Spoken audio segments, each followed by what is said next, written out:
Students, आज से हम त्रयोदशः पाठः आचार्योपदेशाः शुरू करने जा रहे हैं। आचार्योपदेशः का अर्थ है आचार्य के उपदेश।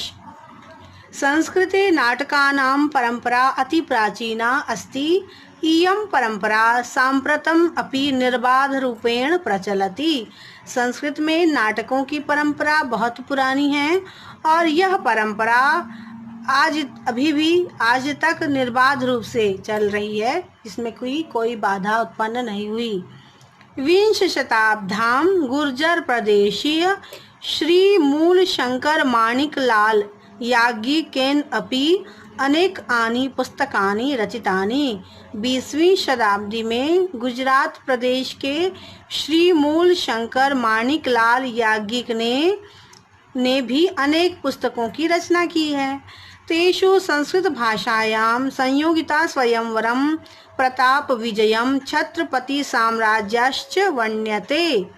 इनके जो संस्कृत में जो नाटक लिखा है इन्होंने, वे संयोगिता स्वयंवर नाम है एक नाटक का, एक है प्रताप विजय और एक है छत्रपति साम्राज्य। तो इसमें महाराणा प्रताप है और छत्रपति शिवाजी के बारे में। तो इस तरह से इन्होंने बहुत सारे नाटक संस्कृत में भी लिखे हैं। छत्रपति साम्राज्यम तु ऐतिहासिकम नाटकम अस्ति, जिनमें से कि छत्रपति शिवाजी साम्राज्य के बारे में जो लिखा है उन्होंने, वह ऐतिहासिक नाटक है ना। छत्रपति शिवाजी के बारे में तो हमने भी पहले पढ़ा हुआ है। नाटके अस्मिन् छत्रपति शिवराजस्य शौर्यपूर्ण कार्याणाम एवं तात्कालिक यवन साम्राज्य दुर्नीति विरुद्ध संघर्षस्य अन्ते च स्वराज्य संस्थापनायाः चित्रणम अस्ति। तो इस नाटक में छत्रपति शिवाजी राव के बारे में, उनकी वीरता का वर्णन है, शौर्यपूर्ण कार्यों का वर्णन है और उस समय के तात्कालिक यवन साम्राज्य जो थे उनके विरुद्ध, उनकी दुर्नीतियों के विरुद्ध उनका जो संघर्ष उन्होंने किया और अंत में स्वराज्य की स्थापना का भी चित्रण है। जो उन्होंने यवनों के विरुद्ध संघर्ष किया और अंत में अपने स्वराज्य की स्थापना की। प्रस्तुतो अयम नाट्यांशः छत्रपति साम्राज्यम इति नाटकात् एव उद्धृत।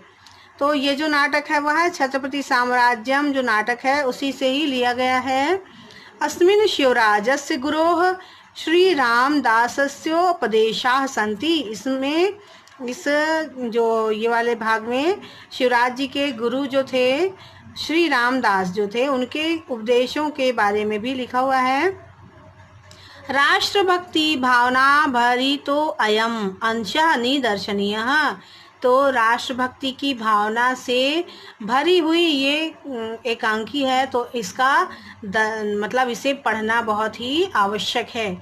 ये आपको राष्ट्रभक्ति की ओर प्रेरित करता है ये नाटक जो है, नाटकांश जो है ये। तो ततः प्रविशति रामदासेन सह शिवराजः। तब प्रवेश करते हैं कौन? रामदास जो उनके गुरु हैं, उनके साथ शिवाजी महाराज, शिवराज सप्रश्रयं दिष्टाद्य कृतार्थां गमितो अस्मि चिर प्रार्थितेन भगवत प्रसाद अधिगमेन। शिवराज भी नम्रता पूर्वक कहते हैं कि आपके आप जो यहाँ आए उसके लिए मैं कृतज्ञ हूँ, है ना, क्योंकि आपके दर्शनों की बहुत दिनों से मुझे अभिलाषा थी। मैं बहुत दिन से आपके दर्शन करना चाहता था। चिर प्रार्थितेन, बहुत समय से मैं प्रार्थना कर रहा था आपके लिए और आप आ गए, आपने अपने दर्शन का प्रसाद मुझे दिया, इसके लिए मैं बहुत बहुत आपका आभारी हूँ। इति पुष्पसज्ज कंठे समर्प्य पादयोः पतति। और उनके पैरों में पुष्प समर्पण करके उनके पैर छुए। जो शिवाजी महाराज थे उन्होंने अपने गुरु श्री रामदास जी के पैर छुए। श्री रामदास भारतैक वीर उत्तिष्ठ धर्मराज्य संस्थापनार्थम शंकर अंशेन अवतीर्णस्य तव भवतु सर्वत्र अप्रतिहतो विजयः। तो कहते हैं, हे भारत के वीर उठो, धर्म की स्थापना के लिए और अपने राज्य के स्थापना के लिए शंकर के अंश से उत्पन्न हुए, तो तुम जो हो सब तरह से तुम विजयी हो, तुम निर्विघ्न विजय होगे। इस तरह उनको आशीर्वाद देते हैं और शिवराज कहते हैं उठाते हैं उनको, और प्रतिगृहताशी, और कहते हैं आशीर्वाद उनको देते हैं, जो उनके उठकर जो शिवराज हैं वो उनका आशीर्वाद प्राप्त करते हैं। श्री रामदासः व्यवस्थित वर्णाश्रमे अस्मिन् भारते वर्षे दुष्कृतां हिंसनं साधूनां च परित्राणम् एव क्षत्रियस्य परो धर्मः।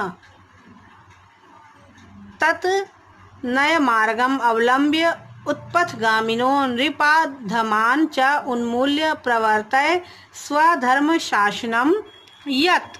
शिवराज जी के गुरु कहते हैं कि व्यवस्थित वर्ण आश्रम में हमारे भारतवर्ष में निंदित कर्म करने वाले को मारना और साधुओं की रक्षा करना ही क्षत्रियों का परम धर्म है। अब नैतिक मार्ग पर चलते हुए कुमार्गी राजाओं को हटाना और धर्म संयत चलने वाले राजाओं का सहयोग करना ही धर्म शासन है। यत कहा उन्होंने आगे, वृत्तम यथा धर्म भयेन रक्ष्यते नृभिस्तथा नैव नरेंद्र शासनात् धर्मान सदाचार परानतो नृपः प्रजाहितज्ञो नियमेन पालयेत। अर्थात क्योंकि चरित्र की रक्षा धर्म के भय से की जाती है, वह पुरुषों में राजा के अनुशासन से नहीं। अतः राजा को धर्म व सदाचार से युक्त हो प्रजा के हित का नियम पूर्वक पालन करना चाहिए। तो आज के लिए इतना ही।